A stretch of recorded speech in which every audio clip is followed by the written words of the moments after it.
This has been a really busy weekend for us, coming and going, speaking and preaching and coming and going. Well, the first series of holy days are over, with the days of unleavened bread ending last night, as Dirk mentioned in his sermonette. We can all go back to sinning now.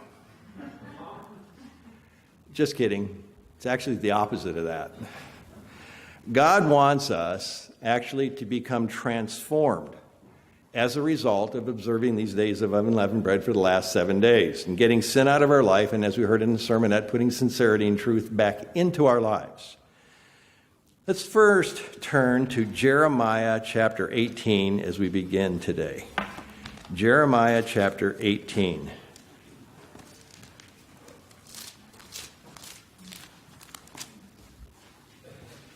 Before I begin reading in Jeremiah 18, though, I want to share a story with you.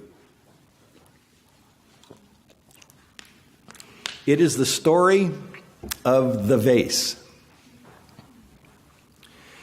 A grandfather and grandmother were in a gift shop looking for something to give their granddaughter for her birthday. Suddenly, the grandmother spots a beautiful vase and says to her husband, "Look at this lovely piece of work."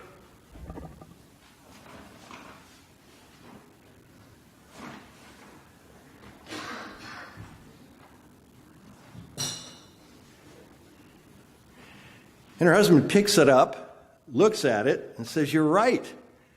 This is one of the loveliest vases I think I've ever seen."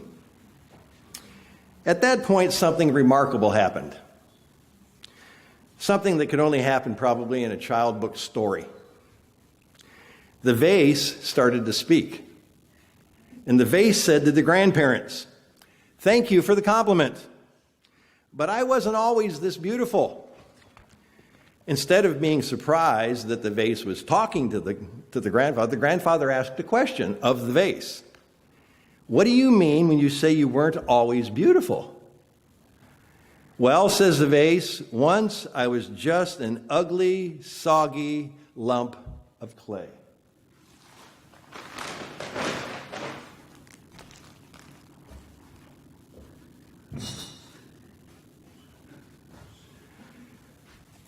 But one day, some man with dirty, wet hands put me in a big wad and stuck me on a wheel.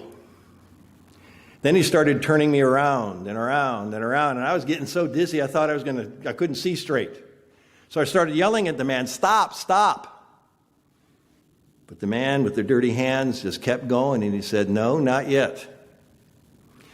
Then he started to poke me and punch me, and it hurt all over. "Stop, stop," I cried. But the man said, "No, not yet." Each time when I thought he was through, he would do something strange with his face, and he would just crumble me up again, roll me back up, punch and poke me, and stick me back on the wheel and start spinning again. But finally, after all this, he did stop. But then something much worse. He put me into a furnace, and it got hotter and hotter and hotter until I couldn't stand it. "Stop, stop," I cried. But the man just said again, "No, not yet."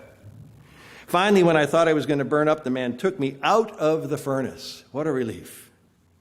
Then some short lady came over and started to paint me. And the fumes got so bad they made me feel sick I thought I was going to faint.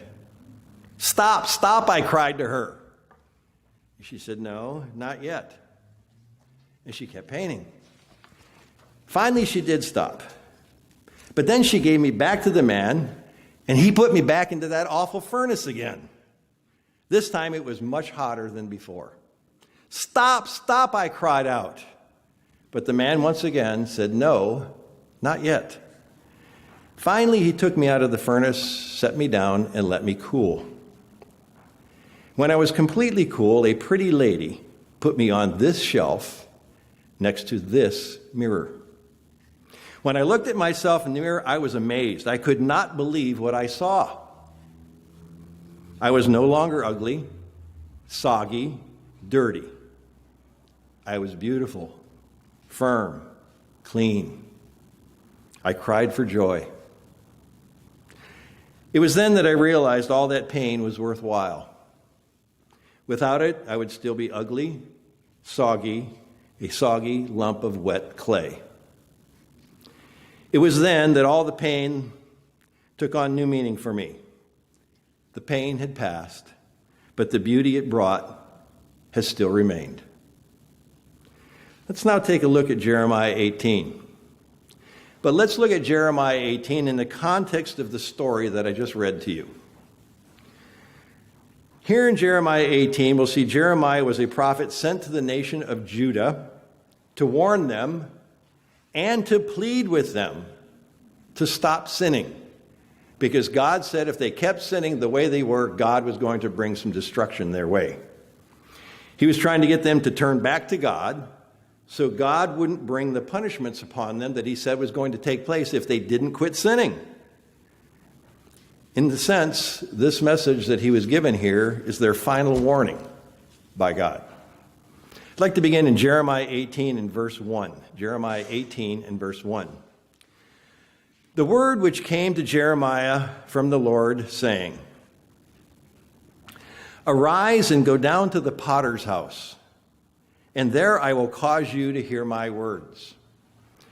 Now, Jeremiah apparently knew right where to go because God gave him no more instructions than that. You see, pottery making was a big business back in those days in Jerusalem.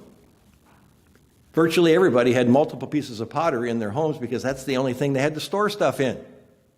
So everybody knew what a potter was. They knew what pottery was. It's not as big an industry today in relationship to other industries that we deal with. But we've all probably have a basic understanding of what it's like that God's going to be talking about here, of going through the pottery process of developing pottery on a potter's wheel. God is going to use this illustration to teach us how he works with people. Let's continue. Verse 3. Then I went down to the potter's house, and there he was, the potter, making something at the wheel. I would imagine most of us have sat at a potter's wheel or seen it or seen a picture of it. How many of you have ever sat at a potter's wheel and thrown some pottery on the wheel? Let me see your hands. A fair number of you. I've actually done it myself too. The whole process is really quite simple. There's a round wheel on top of this table, and it's connected vertically by an axle to another wheel on the bottom. That's the way the ancient ones were made. And the bottom wheel was used by the potter to spin with his feet or her feet. They get it going, and at whatever speed they would make the bottom wheel go, the top wheel would spin with the clay on top. Nowadays, they have electric ones, which is the type that I had, which has got a variable speed control. And I sat at the potter's wheel, and I actually tried to make some pottery doing this.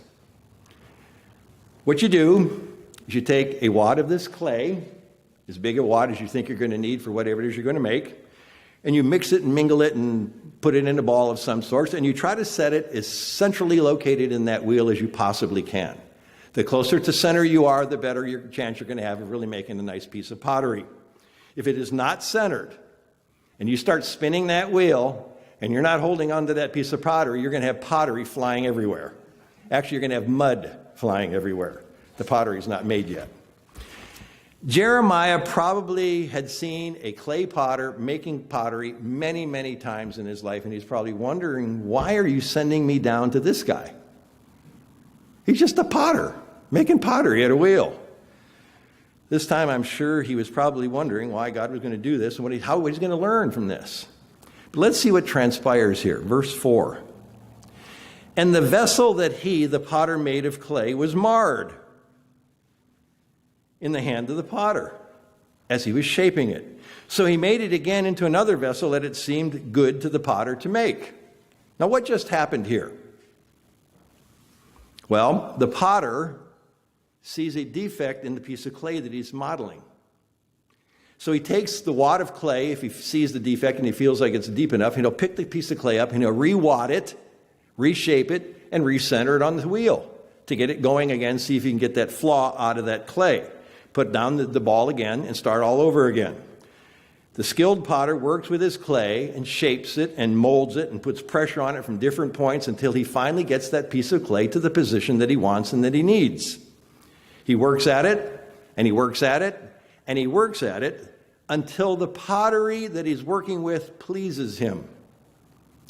And the really good potters can see the slightest of imperfections. They've got the eye for it, and I actually have had a potter tell me, I can feel it before I can see it. So they're literally, with the touch and feel of their hands, they're feeling the pottery as they're shaping it and forming it, and they can tell when there's an imperfection in that clay. When they discover an imperfection, they always stop. And maybe even getting to the point where they realize that I've gotten this thing this far, but I've got this imperfection. This imperfection is not going to work. To lift it up off the wheel, smash it back down in the ball, and start all over again. Let's see what God was trying to teach Jeremiah here as we continue. Verse 5. Then the word of the Lord came to me, saying, listen to this. O house of Israel, can I not do with you as this potter? Can't I treat you just like this potter's treating the clay? Says the Lord, look, as the clay is in the potter's hands, so are you in my hand, O house of Israel. What was it that Jeremiah and ultimately us needed to learn from this episode with the potter? Well, first of all, God is showing us that he is the potter, the creator of whatever it is he's doing. He's the one with the power. He's the one with the plan. He's the one with the means to accomplish what he's ultimately after in each and every person's life. It's sort of like God saying this to us. I am the master builder or engineer of your life. The one who works with your mind. The one who works with your heart, your character, your attitude. I'm the one who will shape you. I will shape you into what I know you can become and what I want you to be. But unlike the potter, God's creation eventually turns out perfect. He started mankind as a cup of clay, a clump of lifeless clay, just like this bag you see right in front of you today. God started shaping a man. And when he shaped it into the shape of his own, what did he do? He breathed into it, and Adam came into being from clay. Yes, God is the potter, and we are the clay. And secondly, I believe God is telling us something else through this whole process as well. God is merciful, and God is patient with us in all of our defects, or sins in our life, if you will. He doesn't just throw us away when he sees that we're marred. He doesn't just throw us away when he sees there's a defect. He doesn't just get rid of us because there's a flaw. No, he continues to work with us. He may have to reshape the ball of the clay time and again, but he's not going to quit working with us. He works with us over and over again until he gets what he wants out of the clay, until he is happy with the results, not us. Let's continue in verse 7. Remember, God had just told them that they were the clay in potter's hands. He goes on in verse 7, he says, the instant I speak concerning a nation, concerning a kingdom, concerning people, to pluck it up, to pull it down, or to destroy it, if I decide to judge somebody because of their behavior, because of what's going on in their life, if that nation against whom I have spoken turns from its evil, I will relent of the disaster that I thought to bring upon it. If our sins are repented of, God says, I will forgive you and I will move forward in reforming the clay. Now the converse of that concept in verse 9. And the instant I speak concerning a nation and a kingdom, to build it, to plan it, to really take it to the next level of perfection, if it does evil in my sight, so that it does not obey my voice, then I will relent concerning the good which I said I would benefit it. See, God is looking for ways to bless us. And sometimes we start getting blessings and blessings and more blessings and more blessings, and we start thinking, hey, well, I'm doing pretty good. I've really got this Christianity thing together. And we start becoming maybe a little more laxed in our approach to things. Maybe we don't take the holy days to heart like we might have. Maybe we come off of the days of unleavened bread and think, okay, now I can put leavening back in my life. Then sin will start creeping back in my life. And God's saying, you know what? That's not what I'm talking about here. I'm talking about wanting to build you up, wanting to bless you, wanting to give to you, but if you're going to turn your back on me and go down a different path, I'll just take away the blessings. If the defects are too great, God may even choose to pick that piece of clay up off of that wheel and smash it down again, reshape it, and start all over again. Once he starts to work with us, he stays with us. He doesn't stop. And he continues until he has achieved what he is after. Here in Jeremiah 18, God is wanting Jeremiah to tell the people of Judah that he will work with them so long as they cooperate with him. Work with me. Do what I'm asking you to do. God keeps showing us that he is going to make a change. God is going to show us that he's going to make a change on the way that he works with us, the way that he deals with us, based on the decisions that we make. See, if we make godly decisions, God works with us one way. If we make decisions that are not decisions of character, like we heard yesterday in the sermon, God will start working with us a different way, because he's got to change the path. Remember I told you yesterday, God takes us from point A to point B. And point A for every single person in this room is different. Where you started. Point B, where you're going, is different. And God knows what he needs to get you from point A to point B in your life. And God is going to get you to point B. He may take drastic measures, as you're going to hear about in a sermonette next week. I asked Ken Blanchard to give the sermonette he gave today in Reno to come out and give the sermonette next week in Sacramento. It was that good of a sermonette. It was superb. And it's talking a little bit about Job and how the extreme measures of what God had to go through to Job to get Job's attention. God said, I'm going to finish this. I started with this. I'm going to end with that. And nobody's going to stop me. Let's turn to Isaiah 29. Isaiah 29.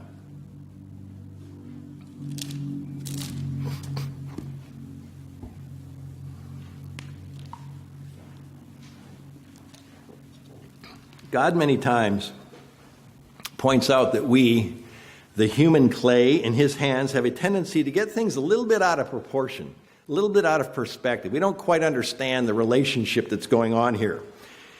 And the real problem can be that we see nothing wrong with the actions that we're performing in our lives, the way we're behaving, the way we're acting, until he chooses to remove a blessing. And then all of a sudden, we're without something that we had before, maybe. And we ask ourselves the question, why me? Why did this have to happen to me? Then we suffer because of decisions that we've made. Here in Isaiah 29, God is confronting the sinful people during Isaiah's day. It's interesting how God puts it here in Isaiah. He begins by reminding us of the wonderful thing that God is doing in our lives, and then he takes it a little step further. Let's begin in Isaiah 29 and verse 14. Isaiah 29 and verse 14. Therefore, behold, I will again do a marvelous work among this people. I've got some great plans for you. A marvelous work and a wonder. For the wisdom of their wise men shall perish, and the understanding of their prudent men shall be hidden. But, the caveat, verse 15, woe to those who seek deep to hide their counsel far from the Lord. They turn away from God. They go after other counselors. And their works are in the dark, and they say, who sees us? Who knows what's going on? Again, I refer back to the sermon yesterday. You can't hide from God. I can't hide from God. But you know, our craziness of our reasoning and our minds, as human beings, sometimes, somehow, we think we can get away with something because nobody else is watching, because nobody else is there when we're going to do it. And that is such a weird way to look at things, to think that we can do something in private. We can't. There's not one thing you or I can do in private. We can do it physically in private, but you can never do it spiritually in private. Never. God is always watching. Then Isaiah brings up the concept of the potter and the clay again. Verse 16. Surely you have things turned around, God says through Isaiah. Shall the potter be esteemed as the clay? For shall the thing say of him who has made it, he did not make me? Or shall the thing formed of him that formed it say, he has no understanding? You know, when you read that, it's sort of like a difficult thing to try to interpret what all that means and says. Let me reread verse 16 from another translation of the Bible, the New Living Translation. I think it really makes this verse ring true. You can follow along if you want. Here's verse 16 from the New Living Translation of Isaiah 29. How stupid can you be? He's the potter and certainly greater than you. You are only the vases that he makes. Should the thing that was created say to the one who made it, he didn't make us? Does a vase ever say, the potter who made me is stupid? God's basically saying the clay is not going to be permitted to talk back to me or to question me. It's not going to be permitted to challenge me or to think that it's smarter than me, because it's not. God's the potter, we're the clay. And God made sure we understood that relationship. Let's turn to 1 Peter 5 now. 1 Peter chapter 5.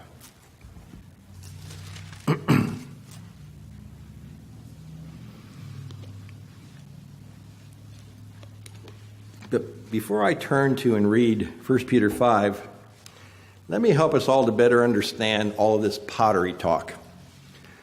Let's look at the process a potter uses in sculpturing a beautiful piece of pottery. The potter's main ingredient is what's in this bag: clay.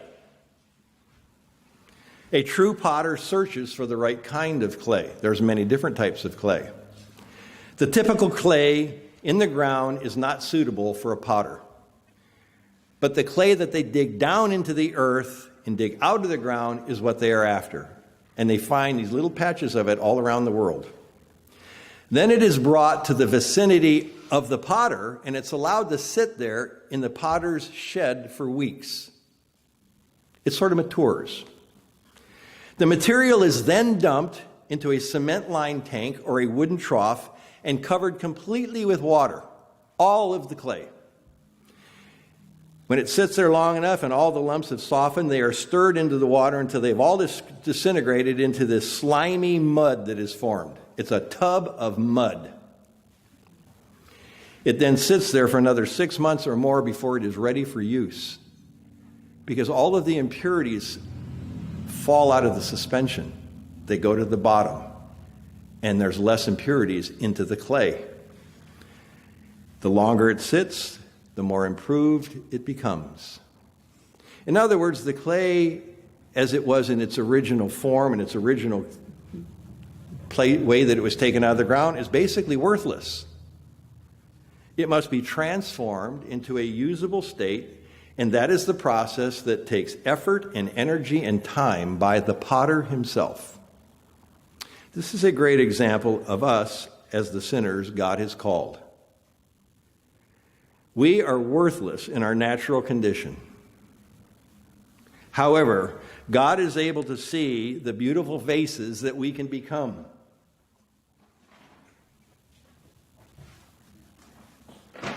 And that's what he's working on.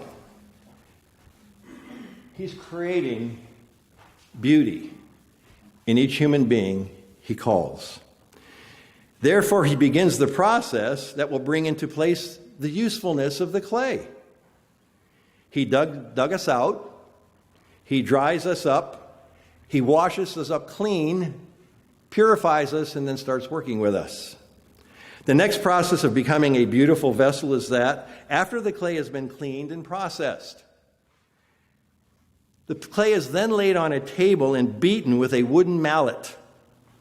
The powder does this to remove any air bubbles that might be trapped within the clay, which is an impurity and a defect. If he doesn't, the air bubble will form a pocket, and it will produce a weak spot in the pottery and cause the vessel to be fragile and maybe even unusable completely and possibly even blow up when put into the furnace. This describes the trials, the calamities, the hurt, the sorrow, the pains that we encounter in life. Next, we have the wheel, the potter's wheel. Symbolic of the circumstances and situation that life brings our way. Sometimes we look at life as just being a big circle of one trial after the other. We're like going around in a circle, chasing our tails, trial after trial after trial after trial. Sometimes the clay doesn't like to be shaped and it fights back in a bit and it starts wobbling on the wheel, instead of letting the potter shape it the way the potter wants it to be shaped. But we must remember that the potter controls the speed of the wheels, and they only rotate according to his will. We must never forget that God is still in control regardless of what we are facing in our lives. Stay on the wheel. Sometimes we want to jump off the wheel before we are formed into the beautiful vase that God has intended for us, because we get tired of being on the wheel. It's too much stress, too much trauma. Then there's his hands. While the clay spins on the wheels, it's never out of contact with the potter's hands. The potter's hands are constantly on the clay. He is in constant control of what's going on with the shape and forming of that clay. Molding, shaping, bringing that clay to the perfect position, the perfect shape of what he's looking for. And it's all through his guidance. If he were to ever remove his hand from the clay would spin off the wheel. Because his hand is resting on the lump of clay, the potter often sees a flaw, because he's so intimately involved in the clay's process. And when he sees the flaw, he determines that the clay may need to be reshaped and remolded again. He may pick it up off of the wheel, clump it together and get it back on the wheel and start shaping it again. He does this until he can make it produce the beautiful vase that he wants. One that satisfies him, not the clay itself. When the vessel is marred, the potter does not throw the clay away. He's invested way too much in this clay. He's dug it up, he's dried it, he's soaked it, he's cleansed it, he's molded it, he's shaped it, he's beat all the impurities out of it, he got it to a really certain point, and then there's a flaw. He doesn't just take it off the wheel and throw it in a dumpster and go get another clump of clay. He never does that. What he does is he gets the clay up and he says, okay, I got to reshape this and start over again. I can totally identify to that in my life. Whenever we have strayed away from God and God's not finished with us, God eventually has a way of getting our attention. What he does is he gets your attention, he brings you back, reforms you, reshapes you, puts you back on the potter's wheel, and starts working with us all over again. He's very patient, the potter. He's always seeing the finished work. He's got it in his mind's eye. He knows where that pottery needs to be. We have no clue where he's taking that pottery. But he has it perfectly in mind. He has this beautiful vase divined in his mind. And that's where he's taking that piece of pottery. Then we have the oven. The temperatures must be so hot that it burns out all the left impurities in the clay and creates a new bonded substance. There's a chemical transformation that takes place in the clay. Too much heat, too fast, and it cracks and falls apart. Sometimes the clay thinks it can't take all of that heat. But the potter knows the degree of heat to set and also how long it needs to stay in the heat. You know, when I looked at that and saw that, I thought, well, that's a pretty interesting set of analogies that God has chosen to teach Jeremiah about how he's working with people, how he's developing human beings. Let's take a look at 1 Peter 5 now. Pretty interesting. And it shows how God's willing to work with us in spite of the flaws that he finds, in spite of the flaws that come to the surface later on.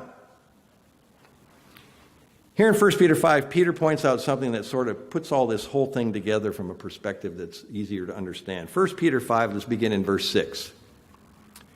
Peter says, therefore, humble yourselves under the mighty hand, the potter's hand of God, that he may exalt you in due time, casting all your care upon him, for he cares for you. He is creating beauty. That was his intention from the moment he put the clay on the wheel. Create a beautiful vase. Let's go back to Isaiah now, Isaiah 45. Isaiah chapter 45.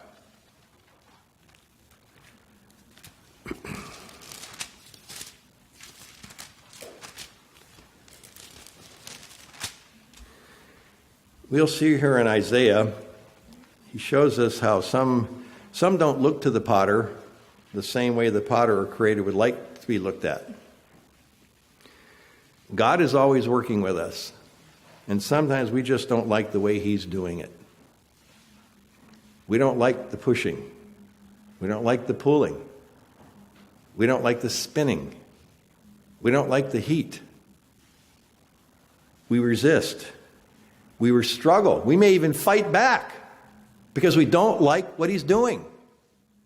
We don't know where he's going with it. God knows where he's going with it. He's got a plan for each and every one of us. He's taking us from point A to point B, and he is going to get us to point B by molding, shaping, and helping us to develop the way he wants us to. Because we don't like the path that he has taken us down, sometimes we fight back. Here in Isaiah 45, Isaiah addresses this sort of attitude and approach to life. Let's pick it up on Isaiah 45 and verse 9. Isaiah 45 and verse 9. Isaiah starts here, he says, woe to him who strives with his maker. Let the potsherd strive with the potsherds of the earth. Don't fight back against the potter. Shall the clay say to him who forms it, what are you making? Maybe you're making the wrong thing. Or shall the handiwork say, he has no hands, he doesn't know what he's doing. This can't be the way he wants me to be going. Woe to him who says to his father, what are you begetting? Or to the woman, what have you brought forth? This was Isaiah's way of showing us that some resist the Creator, some resist the potter, as he works out creating that perfectly beautiful vase in each and every one of our lives. As we get ready to close, let's go to Isaiah 64, just a few pages to your right. Isaiah 64. As we just read, and also a little bit earlier, we've seen some negative approaches toward the potter. Let's look at a positive one now. This relates back to what we just read in 1 Peter 5 and verse 6. This verse here in Isaiah 64 is a really wonderful verse, and one that I think that all of us wants to emulate. I believe that God responds very favorably to us when this is our approach toward him. Especially when it's our approach toward him as he molds and shapes each and every one of our lives, which is what he's doing every single day. Don't forget, Romans 8:28 is still in the Bible. Everything that happens to us, everything that goes on in our lives, God can make it come to good. And many times God allows things to happen to us so he can get our attention, so he can get us to see some aspect of our being or our behavior that we haven't seen before, so that we can work on it, change it, mold it, shape it, so that he can get that beautiful vase where he wants it to be. Let's begin here in Isaiah 64 in verse 8. Isaiah 64 in verse 8. But now, O Lord, you are our Father. We know we're the clay, and you are the potter, and we are the work of your hand. We're willing to submit to you. We're willing to let you take us where you want us to go. Do not be furious, O Lord, nor remember iniquity forever. Indeed, please look. We are your people. We want to be your people. We want you to work with us. We want you to shape us. We want you to mold us. We want you to turn us into that beautiful vase that you intended when you first put us on that potter's wheel. We have become the beautiful vases that you have created. Lastly, let's turn to Philippians 1. Philippians chapter 1.